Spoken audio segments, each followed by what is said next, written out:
Good morning, student. Today we discuss on nursing service administration. Nursing service administration means, या अपने बता सकते हैं हिंदी में अगर इसको अपन देखें तो नर्सिंग सेवा प्रशासन. नर्सिंग सर्विस इन एडमिनिस्ट्रेशन या nursing service administration. Nursing profession is an art and service. The aim of nursing services department is to provide quality nursing services which is cost effective, competitive and based on newer technology.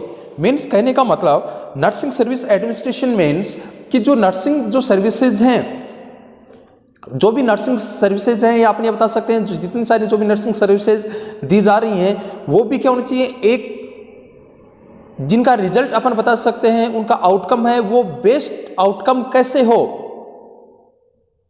और उसका result शानदार कैसे हो, उसको या अपने बता सकते हैं जो ऑब्जेक्टिव होता है या जो टारगेट होता है कि एक नर्सिंग केयर का जब अपन इवैल्यूएशन करते हैं तो उस टाइम उसका बेस्ट रिजल्ट कैसे प्राप्त हो. तो ये सारा का सारा अगर वो एक बहुत ही सिस्टमेटिक वे से या एक एडमिनिस्ट्रेटिव तरीके से या एक मैनेजमेंट तरीके से अगर वो दी जाए तो बेस्ट है, जिसकी वजह से ऑप्टिमम से ऑप्टिमम हम रिजल्ट अपन ले सकते हैं. वैसे ही इसके अंदर देखो क्या बताया गया है, nursing profession is an art. Nursing profession एक आर्ट है, सर्विस है. The aim of nursing services department, जो नर्सिंग सर्विसेज जो डिपार्टमेंट है उनका जो मेन एम होता है is to provide quality nursing services. इसका जो मेन टारगेट होता है वो क्या होता है कि क्वालिटेटिव नर्सिंग सर्विसेज है वो प्रोवाइड करना. अब वो क्वालिटेटिव नर्सिंग सर्विसेज प्रोवाइड कब होंगी, जब वो एक सिस्टमेटिक तरीके से प्रोवाइड की जाएंगी. ठीक है, एक गुड इंटरवेंशन के तहत सर्विसेज हैं वो प्रोवाइड की जाएंगी, एक न्यूअर टेक्नोलॉजी के तहत वो प्रोवाइड की जाएंगी, जिसकी वजह से उनका क्या हो, बेस्ट रिजल्ट हो. तो is to provide quality nursing service which is cost effective. वो कैसी होनी चाहिए, कॉस्ट इफेक्टिव होनी चाहिए. कॉस्ट इफेक्टिव मीन्स जितनी कॉस्ट उनके ऊपर, ये अपने बता सकते हैं जितनी केयर प्रोवाइड करने में जितना कॉस्ट उस पर लग रहा है उतना रिजल्ट मिलना चाहिए, उतना आउटपुट आना चाहिए. ऐसा नहीं है कॉस्ट तो उसकी कर दी ज़्यादा या और उसका रिजल्ट आ रहा है नेगेटिव. नहीं, कॉस्ट इफेक्टिव रिजल्ट है वो आना चाहिए. जितना कॉस्ट उसके ऊपर किया है या जितना संसाधन उस पर लगाए गए हैं या जितनी टेक्नोलॉजी उस पर लगाई गई है उतना बेस्ट रिजल्ट आना जरूरी है. तो कॉस्ट इफेक्टिव. कंपेटिटिव, वो कंपेटिटिव भी होनी चाहिए. नर्सिंग सर्विसेज हैं वो हमेशा कंपेटिटिव होनी चाहिए. अपने बता सकते हैं अगर अपन दूसरे मैनेजमेंट से या दूसरे ऑर्गेनाइजेशन अपन उसका कंपेयर करते हैं तो उसके कॉस्ट इफेक्टिव है, उसके केयर जैसी है तो उसके कंपेटिटिव होनी चाहिए. And based on newer technology, और हमेशा न्यूअर टेक्नोलॉजी बेस्ड होनी चाहिए. न्यूअर टेक्नोलॉजी बेस्ड मीन्स कि नई नई टेक्नोलॉजी आज मार्केट के अंदर आ रही हैं तो हमेशा जो केयर होती है वो कैसी होनी चाहिए, न्यूअर टेक्नोलॉजी की नई जो टेक्नोलॉजी आई है उसके तहत होनी चाहिए, जिसकी वजह से अगर नई टेक्नोलॉजी होगी उतना ही उसके केयर है उतनी शानदार प्रोवाइड की जाएगी. ठीक है, फिर है WHO expert committee. WHO expert committee on nursing department define nursing services as a part of total health organization which aim to satisfy the major objective of nursing services, prevention of disease and promotion of health. देखो जो WHO expert जो committee है उसने क्या बताया, nursing services as a part of total health organisation. जो nursing services हैं वो क्या है, एक total part of health organisation का एक बड़ा पार्ट है, कंप्लीट पार्ट है. विच एम, जिसका एम क्या है, to satisfy the major objective of nursing services, prevention of disease and promotion of health. इसका जो मेन ऑब्जेक्टिव है वो क्या है कि जो मेजर जो ऑब्जेक्टिव हैं वो क्या है, नर्सिंग सर्विसेज प्रोवाइड करना, मेजर सर्विसेज प्रोवाइड करना, प्रिवेंशन ऑफ डिजीज को ऑलरेडी होने से पहले उसको प्रिवेंट करना, एंड प्रमोशन ऑफ हेल्थ है उसको कैसे प्रमोट किया जाए. तो ये है नर्सिंग सर्विस एडमिनिस्ट्रेशन. अब अपन बात करते हैं इसके नेक्स्ट, जो नर्सिंग सर्विस एडमिनिस्ट्रेशन है या नर्सिंग सेवा प्रशासन है, इसका जो ऑब्जेक्टिव है वो ऑब्जेक्टिव क्या क्या है अगर अपन ऑब्जेक्टिव की अपन बात करते हैं तो इसका सीधा सा ऑब्जेक्टिव है कि ऑप्टिमम से ऑप्टिमम केयर है या क्वालिटेटिव केयर प्रोवाइड करना, पेशेंट है या क्लाइंट है उसको क्वालिटेटिव सर्विसेज प्रोवाइड करना। ठीक है, ऑब्जेक्टिव इसके अंदर फर्स्ट है to provide high quality nursing services, to provide high nursing services, to provide high quality nursing services provide as preventive, curative and rehabilitative. कौन सी सर्विसेज? प्रिवेंटिव, क्यूरेटिव और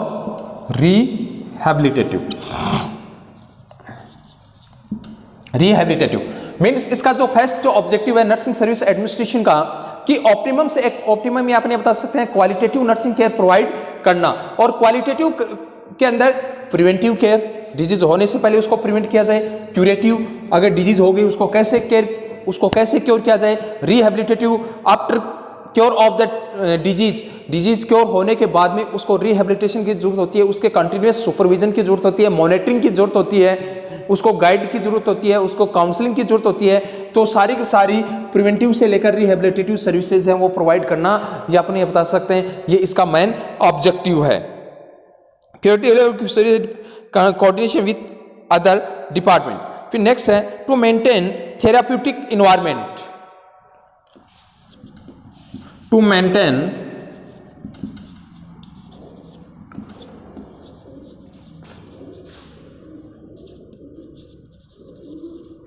therapeutic environment. Means nursing जो services administration उनका next objective है कि therapeutic environment create करना, चारों तरफ चिकित्सीय जो इन्वायरमेंट है, थेराप्यूटिक कहने का मतलब जो ट्रीटमेंट हो वो कैसा होना चाहिए, थेराप्यूटिक पद्धति के तहत होना चाहिए। आज अपन मॉडर्न जमाने में, इस जमाने में अगर अपन थोड़ा सा सब्जेक्ट से हटके अपन बात करते हैं जैसे झाड़ फूक ये वो, उनसे क्योर नहीं हो सकती। केयर कब होगी? जब अपन उसको थेराप्यूटिक ट्रीटमेंट देंगे, थेराप्यूटिक इन्वायरमेंट क्रिएट करेंगे, उसका रियल डायग्नोसिस कंफर्म करेंगे, उसका सुटेबल ट्रीटमेंट देंगे, तो ही पेशेंट ठीक हो सकता है, अदरवाइज नहीं। तो इसका नेक्स्ट जो ऑब्जेक्टिव वो क्या है? To maintain therapeutic environment. फिर नेक्स्ट है to maintain adequate staffing pattern. इसका जो नेक्स्ट ऑब्जेक्टिव है वो क्या है कि स्टाफिंग पैटर्न प्रॉपर होना चाहिए, जितना जिस ऑर्गेनाइजेशन को नीड है उसके अकॉर्डिंग वहां पे स्टाफ है वो अवेलेबल होना चाहिए, तो ही प्रॉपर केयर हो सकती है। फिर नेक्स्ट है to participate in preparation of hospital budget, hospital budget. फिर जो नर्सिंग सर्विसेज एडमिनिस्ट्रेशन का टारगेट है कि जितना सारा जो स्टाफ है उसकी लायबिलिटी बनती है कि जब हॉस्पिटल का बजट प्रिपेयर किया जाता है तो उसके अंदर उसका पार्टिसिपेशन होना जरूरी है। क्यों?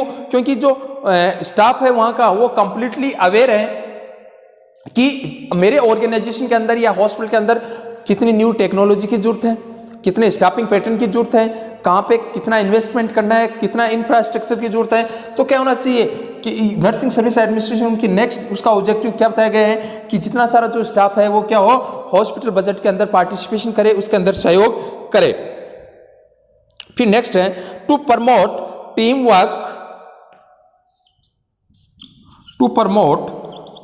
Work and cooperation. क्या होना चाहिए? टीम वर्क एंड कोऑपरेशन कि नेक्स्ट जो नर्सिंग सर्विस एडमिनिस्ट्रेशन उसकी लायबिलिटी है उसका ऑब्जेक्टिव है कि जितनी सारी टीम है वो क्या होना चाहिए, एक जगह होनी चाहिए, कंप्लीट उसके आपस के अंदर गुड कम्युनिकेशन होना चाहिए, आपस में अच्छा कोऑर्डिनेशन होना चाहिए और एक दूसरे का कोऑपरेशन होना चाहिए। टीम भावना से, टीम दल भावना से वो वर्क करें कि वो एक दूसरे के लिए काम करें। तो ये क्या हो, जिसकी वजह से अच्छी केयर है वो प्रोवाइड होगी और उसका रिजल्ट है वो भी अच्छा ही प्राप्त होगा। तो हमेशा जो टीम है वो उसके आपस में कैसा होना चाहिए, गुड कोऑर्डिनेशन होना चाहिए और गुड कोऑपरेशन होना चाहिए। फिर नेक्स्ट है गुड कम्युनिकेशन।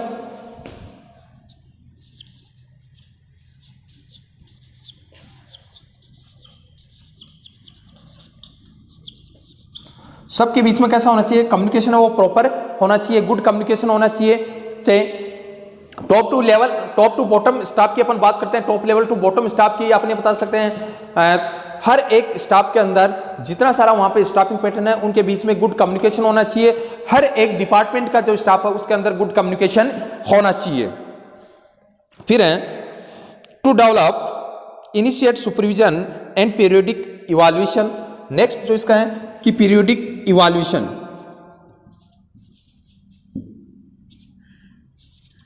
कैसा होना चाहिए। नेक्स्ट इसका जो ऑब्जेक्टिव है कैसा होना चाहिए कि नर्स की कंप्लीटली एक हॉस्पिटल है या कहीं पे भी कोई भी ऑर्गेनाइजेशन उसका कैसा होना चाहिए, पीरियोडिक इवैल्यूएशन होना चाहिए। पीरियोडिक इवैल्यूएशन मींस एक निश्चित टाइम ड्यूरेशन बाद में उसका इवैल्यूएशन होना जरूरी है, चाहे वो 10 दिन 15 दिन 20 दिन या 1 मंथ, वो हॉस्पिटल की पॉलिसी होती है, लेकिन एक फिक्स डेट पे इवैल्यूएशन होना जरूरी है। फिर नेक्स्ट है to maintain proper documentation system. किसी भी ऑर्गेनाइजेशन का जो या हॉस्पिटल है उसका डॉक्यूमेंटेशन है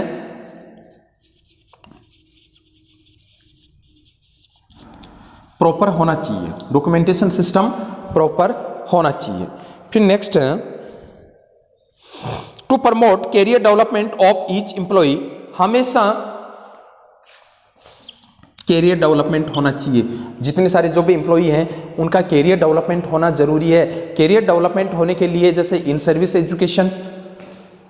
एजुकेशन की अपन बात कर सकते हैं, इन सर्विस सुविधा वहाँ पे होनी चाहिए।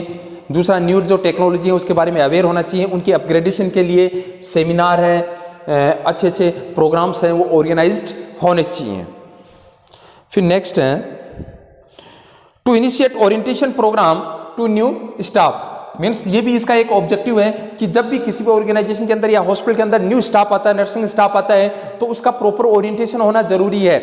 प्रॉपर ओरिएंटेशन मीन्स कि न्यू स्टाफ आया है वो कंप्लीटली स्टाफ के बारे में अवेयर हो, वहाँ के जो डिपार्टमेंट्स हैं उसके बारे में अवेयर हो, उसकी पॉलिसीज के बारे में अवेयर हो, और उसके साथ जितने सारे जो भी रूल्स रेगुलेशंस हैं उसके बारे में कंप्लीटली अवेयर होना जरूरी है।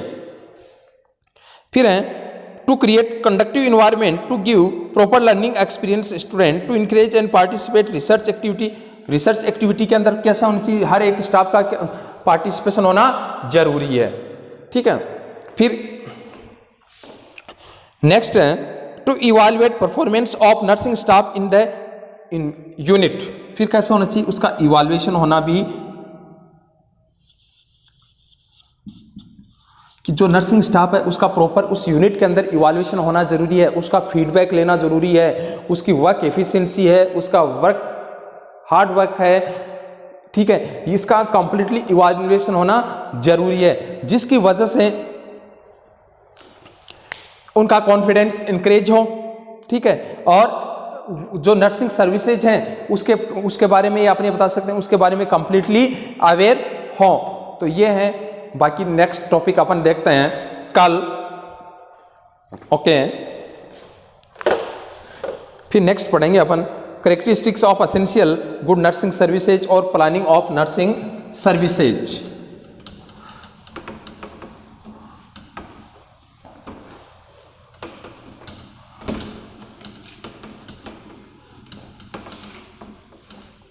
Okay, thank you.